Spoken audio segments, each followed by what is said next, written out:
feu retentirent en succession rapide. Le convoi s'arrêta complètement. À ce moment-là, le chef d'escouade Rick était abasourdi. C'était censé être un exercice de sauvetage d'otages. Pourtant, les balles qu'ils avaient tirées étaient toutes réelles. Le personnel armé à l'intérieur du véhicule blindé avait localisé l'emplacement approximatif du tireur embusqué, et avait immédiatement lancé une contre-attaque féroce. Rick demanda à Mark ce qui se passait. Mark exigea que Rick ouvre le feu immédiatement pour assurer leur couverture. Sinon ils seraient tous morts.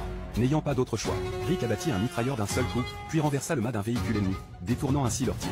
Ses coéquipiers levèrent leurs armes et contournèrent l'ennemi par derrière, neutralisant rapidement les militants qui entouraient le véhicule blindé. Une fois la bataille terminée, Rick descendit le barrage et s'approcha de Mark pour le confronter. Mark ne lui donna aucune explication, mais invita Rick à rejoindre leur rang. Mais en tant qu'officier chargé de la formation tactique, Rick n'avait jamais participé à des activités illégales. Il refusa catégoriquement l'invitation de Mark et se détourna pour partir.